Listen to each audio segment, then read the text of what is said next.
All right, so I just picked up this SR.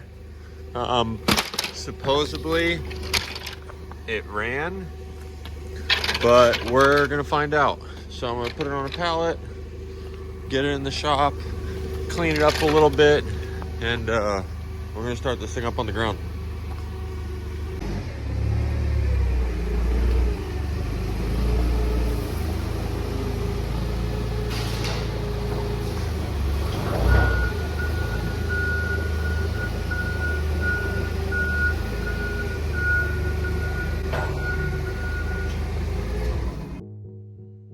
Okie dokie. All right, so I got the engine in the shop. There's a couple things I want to do before I try to start it up. The valve cover is leaking from spark plugs number 4, so I want to pull the valve cover off, look inside, see what it's looking like, what the cams look like, reseal that. I have a hunch that there's ARP head studs because we have a metal head gasket right here. Possibility of a new oil pump. Maybe he just like painted it, but it's like the only thing that's painted up here. What else? I know for sure the transmission's good because the guy that I bought the whole setup from said he bought this gearbox from me like 3 years ago, so that's good. Other than that, when I get it started, I want to start it because I want to test the oil pressure and I want to get it warm so I can do a compression test, leak down test, and like get the overall condition of the engine.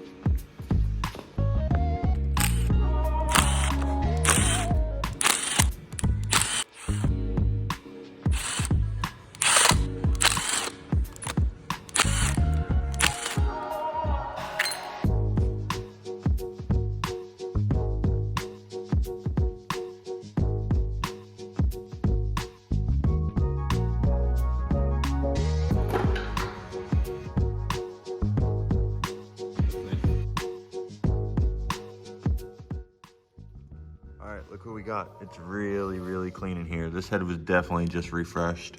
The cams are super clean. There's like not even wear marks on them. There is, in fact, ARP head studs, if you can see them down there. I'm sure the valve seals are redone, so that's definitely a plus. It does not have dual valve springs or titanium retainers or anything like that. That stuff is stock. But everything else is super, super clean in here. So yeah, next, what I'm gonna do is put new plugs in it. I'll probably change the oil and then like rig up an oil pressure gauge, and we'll be one step closer to starting it. Well, after further inspection, it seems that our valve cover gasket is in fairly dandy shape, but the issue we have is this janky hardware right here. This is definitely not anywhere near OEM hardware. All these washers, these are like metal washers. The top washers were metal, and then the nuts are just like hardware store nuts. So with some proper OEM hardware, I do believe I'll be able to get a seal with this gasket. But for the sake of testing, we're gonna use that janky old hardware and just tighten it down a little bit better because it was missing this screw here and it wasn't very tight at all. Oh yeah, and it was missing this one.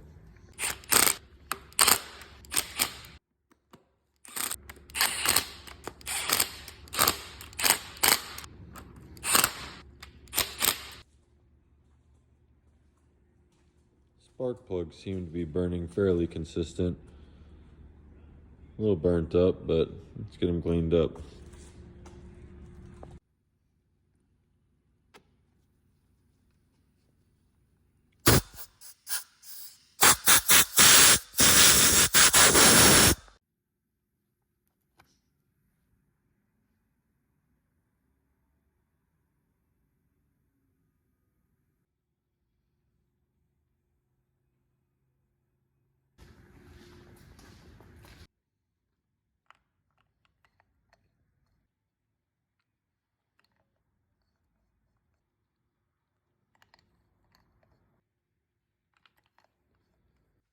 Okay, so now I need an engine harness.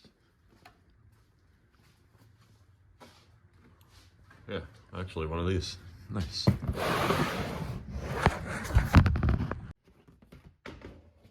Jackpot. Look, we even got one with an igniter in here. Perfect. All right, so I decided I'm gonna use this one because it's not been converted yet. These are still JDM plugs. So it has to be converted anyway, so I could just cut those off and build a little sub harness. to give it power.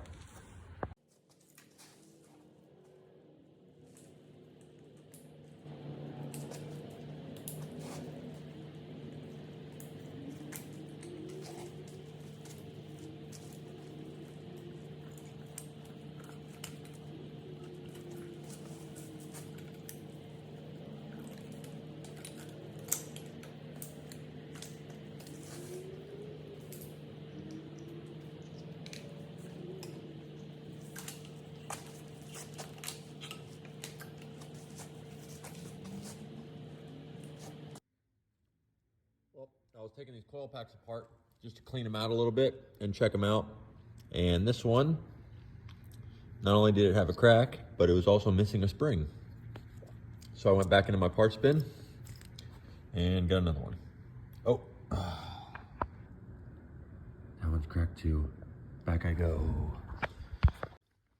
right, let's try this again. I had some in the track bag right here. Here's another one right here. Let's see, there's a crack in this one. Looks good. Now I just gotta ohm them out.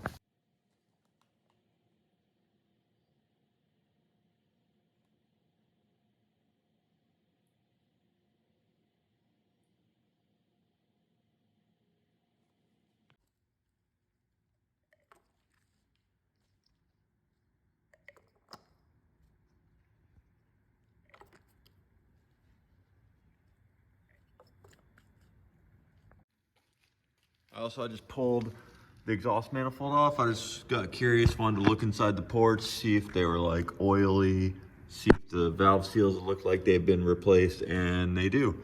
So that's good news. I put the exhaust back on. All right, so I've done a couple things off camera because I feel like I'm dragging this out already, but I got some relays wired up so we don't burn up the ECU. The only thing I have left to do with wiring is take the solid orange wire out of this and give it 12 volt. That's the start signal wire. SRs really like seeing that. I got a coil pack harness back from the stash.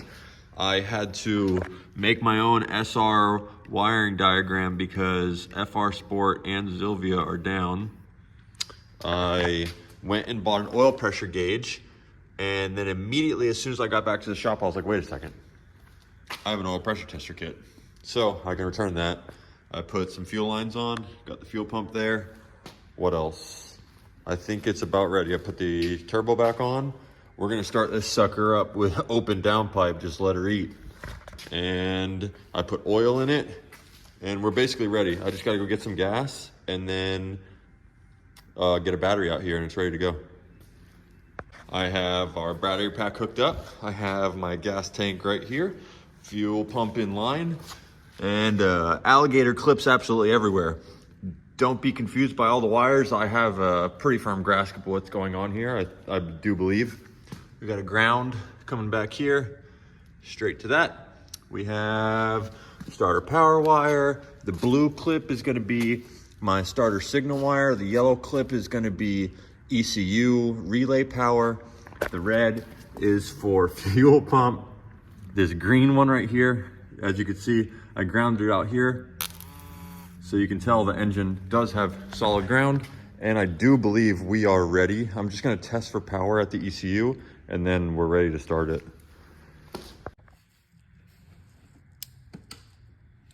That means we're ready. All right, enough messing around. I got this thing set up to where all I gotta do is flip the switch, take that blue wire, hit it on the starter, and she should start up. Take this, put it right here. Oh, buddy! Check that out. That oil pressure. Woo! Woo! Woo! Woo! Woo! Woo! See if there's any blow-by. No.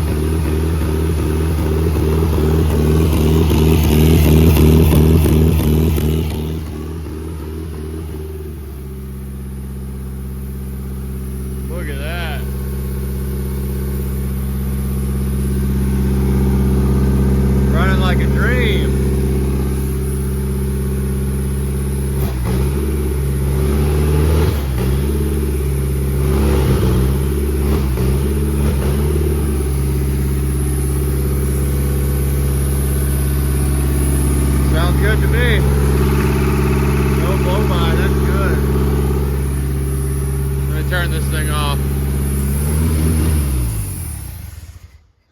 sweet. That thing's a good solid runner. Now I can just do a compression test on it, and that'll verify pretty much everything I needed to know.